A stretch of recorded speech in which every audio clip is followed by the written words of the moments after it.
our life's adventure on the screen.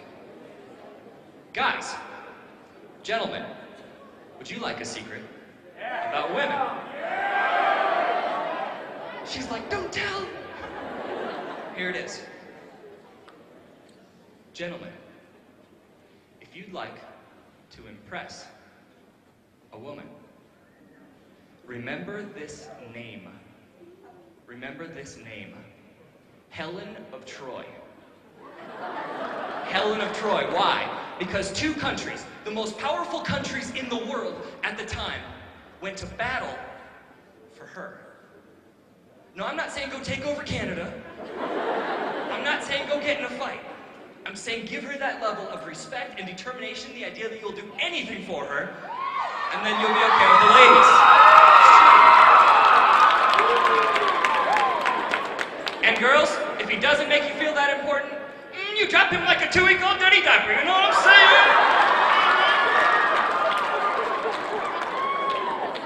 I'm sorry, I won't do that again. I just saw how I looked on the screen there. Sorry about that, dude. You see, it's written into the souls of men and women both that life is supposed to be an adventure. So I've created the Climb On Success Formula. I'm going to teach it to you guys right now. The first part of it, I just want you to whisper. It's this. Pick a summit. Whisper it with me on 3. Pick a summit. 1, 2, 3. Pick a summit. So the first thing that I do when I go out rock climbing is I see the mountain range in front of me. I pick one peak, one summit to get to the top of, and I make that my goal for the day. It sounds basic, but it's profound because so few people in the world have any idea where they're going, how they're going to get there, or what their plan is to make it happen. To show you guys this, I want everybody to take both of your palms, both your hands, hold up both your palms so I can see them. Hold them up real high. Perfect. Now, did you guys know that one of your hands is longer than the other one? It's true. Watch this. Underneath each one of your palms, you have a line that goes straight across your hand. Everybody nod your head yes if you see that line. Good. Now take both those lines, line them up perfectly so they make a fan shape just like this. And everybody hold up that fan shape real high so I can see it. Perfect. Good. Now take those two hands, roll them together, stretch them out, and you're going to see that one of your hands is just barely longer than the other one. Kind of weird. Now do this. Everybody, show me the shorter of your two hands. We're going to give this hand a goal. We're going to make this hand grow. Everybody do this. Look at your hand square in the eye. Look at your hand. Say this at your hand. Hand. Say it like you mean it. Hand. Get bigger. You are now huge. You are gigantic. You are bigger than my other hand. I can feel you enormous. You gargantuan hand, you. Now do this. Everybody line those two lines up again. Roll those hands together and look at how that hand grew. Isn't that weird? Now, this does not work for any other body parts. I'm just gonna...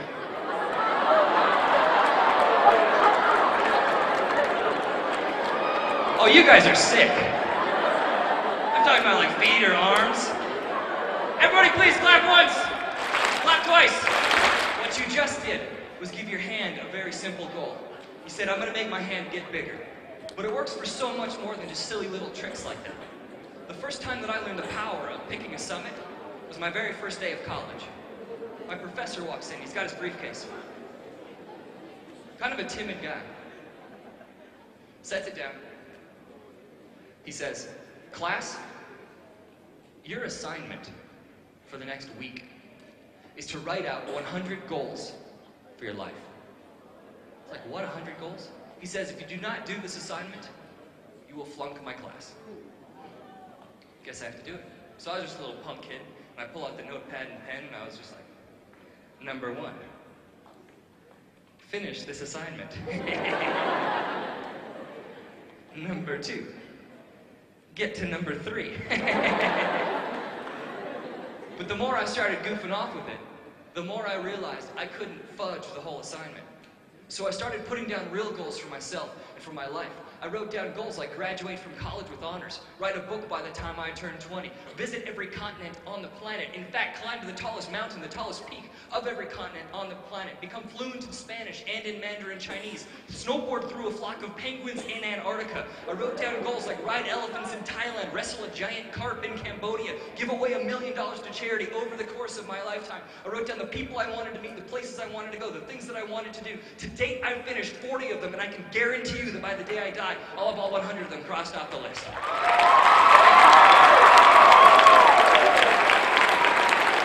Thank you. And you know, that feels really cool if you guys applaud for that. What's even cooler and truly deserves the applause is if you do the same thing for yourself. If you write down your own list of 25, 50, 100 goals, summits for your life, and you make your entire objective in your life about achieving those things, that's how to become anything but ordinary. Would you guys do that? Say, oh yeah! Oh yeah! And when you do this, can we get some house lights on, by the way, back there, guys? When you do this, does anybody here know how to make a flea circus? What? A flea circus. Here's how you do it. A little flea, a little bug that's no bigger than a button on your cell phone, can jump off the ground 25 to 30 feet straight up into the air. So that's like a little bug jumping off the floor here, jumping up and hitting the ceiling. So to make a flea circus, you take a whole bunch of these bugs, put them in a jar. Take a piece of cardboard, cover the jar. Well, now these dumb, idiot, moron fleas are like at the bottom of this jar, and they jump up with that 20 or 30 foot force jump, slam their heads into the ceiling, and they fall back down. So they do it again. Bottom of the jar, leap up, slam their heads in the cardboard, and they fall back down. They keep doing this over and over and over again, until sooner or later the flea starts to associate or connect pain with jumping high. So you take these fleas, dump them out of the jar. For the rest of their lives, those fleas will only jump however high that piece of cardboard was set. And before you look at the flea and you're like, stupid flea. Think about how it applies to you and I. Because do you remember when you were a kid and anything was possible? It's like one day you're going to be a firefighter, the next day you're going to be this incredible football star, the day after that you're going to have this amazing family, then you're going to be a NASA space astronaut and you're going to fly to the moon. You remember how fun that time was? I don't know about you, but I don't think that we dream like that anymore. Because somewhere along the course of our lives, somebody told us, no, you're not good enough, you're not from the right race or background or religion, your family doesn't have enough money, whatever the case may be, and we stopped dreaming like we did when we were kids. My challenge to you is when you come up with these 25, these 50, 100 goals for your life, pretend like nobody has ever told you no. That's the first part of the Climb On Success formula. Pick a summit. The second part, I want you guys to yell out as loud as you possibly can. It's this. Gear up. Say it so that cars driving down the street are like, whoa, what the heck was that? Okay? It's gear up on 3. 1, 2, 3. Yeah! Nice, sweet energy. So the next thing that I do after I pick the mountain I'm going up, I make a plan in order to get up that actual climb. And it's the form of my harness. So I take different pieces of equipment and put them on my harness. In order to show you guys what I mean by this, I need everybody to stand up right where you're at. Once you've stood up, everybody take both hands, put both hands above you. Stretch out, go up on your tippy toes and say, ooh, that feels good. Go down off your tippy toes, take your left hand, put your left hand down, take your right hand, point your right hand straight forward just like this. Now do not do it yet. Wait till I say go. What you're going to do with that right hand is spin around, keep your feet totally planted, spin around in a circle to your right. Miss your neighbor's head. Continue to spin around and get a visual spot on the wall of what the furthest point around is you can possibly spin to. Okay, so you're just going to get that visual spot. Here we go, everybody point that hand straight forward, spin to the right, miss your neighbor's head, get that visual spot of the furthest around point you can possibly spin to. Now do this, everybody come back to me, come back to me, come back to me. Take that right hand, point your right hand down towards the floor. Everybody please close your eyes. Now do not do it, do not physically do it, but imagine yourself spinning around in that circle. Only this time, you feel all loose, you're limber, you're stretched out. You smack your neighbor in the jaw, no just kidding. Miss your neighbor's head, you continue spinning around, only this time because of how loose and limber you feel, you get to that same spot. You go 6 inches past it, a foot past that spot, a foot and a half right past that spot because of how loose and limber and stretched out you feel. Everybody see that spot? Say yes. Yes. Everybody open your eyes. Lift that right arm up just like you did before. Spin around in that circle and look at how much further you can go this time because you made that plan. Isn't that weird? Once you've done that, give yourselves a round of applause and take a seat.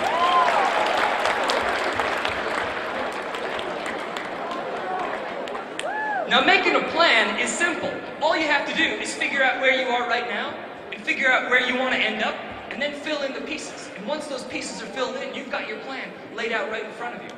Now, think about this. If you know where you're going, you know what your plan is to get there, what's left? Yeah, go do it. Take action on your dreams. That's where the real juice of life is when you take action. And I was once struck by lightning on a mountain called Mount Columbia in Colorado. Would you guys like to hear that story? Say, oh yeah. Here's how it went. We're going to take this whole audience right now and we're going to transform it. So no longer are you guys going to be in an audience in this, the convention center here. We're going to be on top of a mountain called Mount Columbia in Colorado. And it's a 14,000 plus foot peak. So all you guys in the front there, you guys are going to be the base of the mountain. Everybody in the back, how you guys doing in the back? Cool. You guys are going to be at the top of the mountain.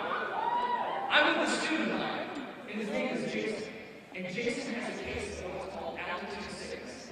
And in case you don't know, altitude 6 is where your brain doesn't get enough oxygen. So it starts to swell up.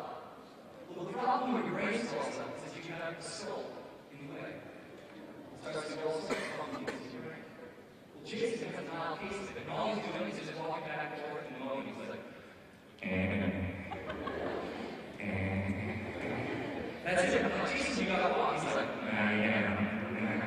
that's all. Lightning strikes. I start counting the seconds to see how far away the lightning is. 1 1,000, 2 1,000, 3 1,000. It's about half a mile away. To give you an idea of what altitude 6 does, my friend Tyson had a case of it, and he hallucinated. He saw a school bus full of monsters driving vertically up. It messes with your head.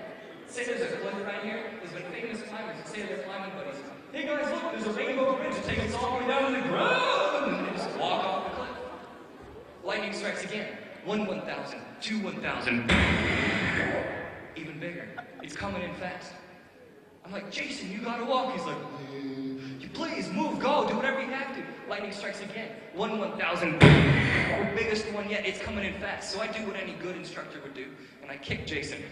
And now Jason's like,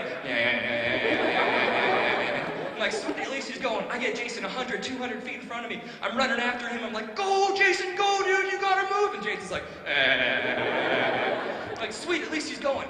Then the only way I can describe it is these purple bubbles started popping everywhere, huge, like Rice Krispies on heroin, going nuts all over the place.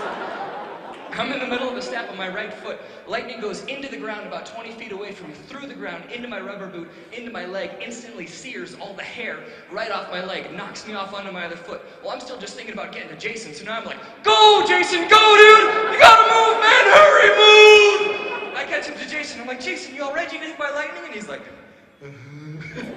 I go, okay, tell me what happened. He's like, well, you were like, and I was like, He goes, and then all of a sudden, the hair on my arm sort of stood up. I'm like, that's it? Your hair stood up? See, all he got was a static electricity charge. Just like if you took a balloon, rubbed it on your head. Me, I got my whole leg fried. Because I didn't stick to one thing. And that's a time requirement. It wasn't just Jason and I. There was about 12 other people trying to get to the top of a mountain. And I told the whole group, I don't care where you are, but if at noon you're not on top of the mountain, we're turning around and we're going back. Well, noon comes and it's only Jason and I on top of the mountain. I look up, it's blue skies. No problem. Let's wait for the rest of the group to get up. Because we did that, we spent another hour, hour and a half up at high altitude, which is where Jason got the altitude sickness. It was completely my fault. So I started asking myself, how can I be sure that something like that never happens again? And I came up with this formula that I'm going to pass on to you right now. It's this. Drive plus skills plus time equals success. If you want something bad enough, you give yourself the right skill set to make sure that you get it, and then you give yourself a deadline, a time requirement of when you will reach that goal, you'll get it. Now we need to shift gears right now because there's some people in the audience that need to be thanked. And there's 3 groups of people. Let me tell you who they are first, then we're going to give them the craziest, wildest standing ovation you've ever given in your life. The first group of people is all the state officers and Ryan Hamilton. The second group of people is the whole Tri leadership team for putting this whole event on together. And the third person is the adult or the advisor that brought you here. So give them the craziest, wildest standing ovation you've ever given in your life. Go, 1, 2, 3, yeah!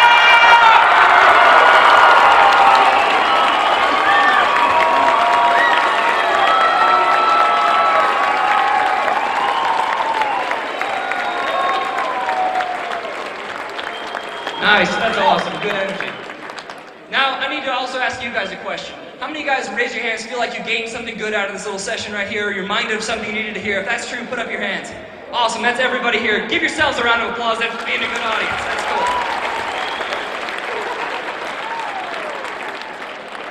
Before I tell my last story, I read this book I wrote. It's called Climb On: Success Strategies for Teens, and it's a guide of how you can be successful in your life as a teenager, and it's written about a girl who learns to rock climb in Las Vegas. Would anybody like a free copy of this book? Whoever can show me they're most excited to get this free copy will get this free copy. Now look, my whole talk was about getting up and taking action. That's exactly what these 2 guys did. Give them a round of applause. Would anybody else like a free copy? I'll chuck this one. Careful over there, guys. Would anybody else like a copy? That's awesome. If you like, I'll be selling them over there for $10 a piece. No, listen. If you like a book, they retail for $14.95. I will sell them over there for $10 a piece. Is that a deal or is that a deal? I didn't quite get enough of that's a deal, so here's what I'm going to do. If you guys team up with 2 other people, or if you're an advisor and you want to get some for your students, I'll give you guys 3 of them for $20. That's like just under $7 for each book. Is that a deal or is that a deal? That is a deal. Then listen, I'll be right over there and I'll be happy to take pictures or sign anything you guys want me to sign as well. Last story, guys, we're done. I didn't finish that story from the very beginning. When I'm hanging there, convinced I'm about to die. Now there's a move in the climbing world called a dyno. And in case you don't know, a dyno is when you literally throw yourself up off the cliff, fly through the air, and using whatever you can, you grab on. It's extremely dangerous, but it's a good way to get an extra 2 or 3 feet. And I knew that's what I needed to do. So I started counting down. 3, life or death decision for 2 people. 2, hope this works out. 1. And with every bit of force and effort I could muster up, I launched myself up off the cliff. I'm flying through the air like in slow motion. Take my hand, stick it on the rock like the jaws of a Burmese tiger. Take a clip off my harness, send it through the bolt, take my rope right through the clip. And I was safe. I made it. Anything but ordinary. And you guys can do the same thing. If you pick a summit, gear up, and climb on. Thanks a lot, everybody. I really appreciate your time. Thank you very much.